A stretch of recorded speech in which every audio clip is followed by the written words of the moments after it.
Hello everyone, it's Andrew here from IDB with everything new in iOS 10.3. First up is a new media query that developers can utilize to serve alternative pages to help reduce motion on websites. Siri gained a few new tricks. Notably, you can now ask for the cricket scores for the Indian Premier League, which Siri will rightly provide to you, as well as to the International Cricket Council. So if you are a cricket player, there are now new scoring options built into Siri for you. If we look inside of the Maps application, on the bottom right hand corner there was always the little weather gauge there. Well, now that is actually able to be 3D touched, and it'll open up the hour by hour forecast for you. And of course, jumping into that will take you directly to the Maps application. Aside from those cricket scores we looked at, Siri also has some new skills, as in it can now help you pay your bills. You can also utilize Siri to check on the status of a payment. Of course, right now, because this is pre-release, it'll tell you just to open those different apps to find that information, but you'll be able to check on the status of payments, and you can even schedule ride-sharing stuff for the future. So I could schedule an Uber for tomorrow. It'll ask me what type of Uber I would prefer.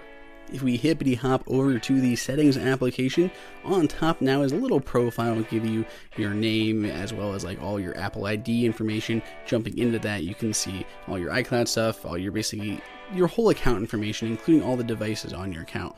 Previously, this was just located elsewhere in settings. It just made it more prominent from when you just jump into the settings app. Also, we have the inclusion of the APFS, or the Apple file system, will be updated on your phone, so it is important to make sure you back up your phone before doing the iOS 10.3 update.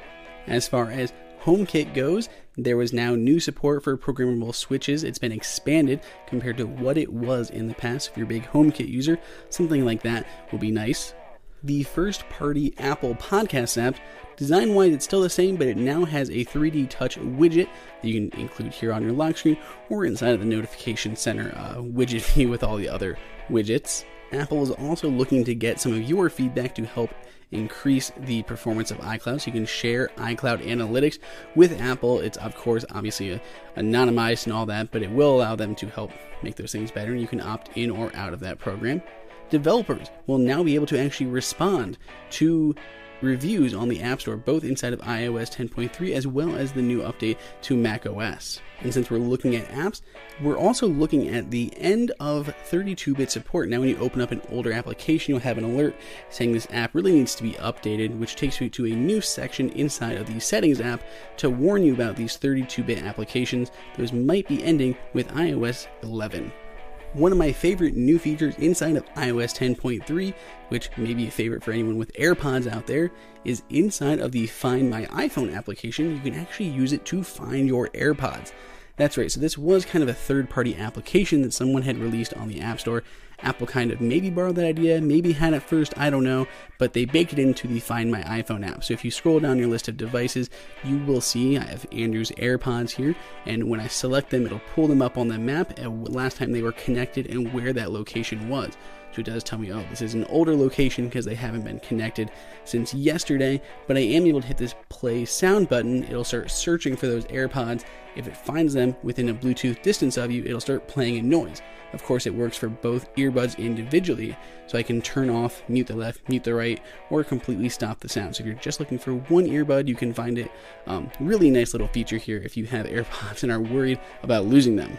Now, I'm a big CarPlay user. I absolutely love it, and there's been some really great changes here.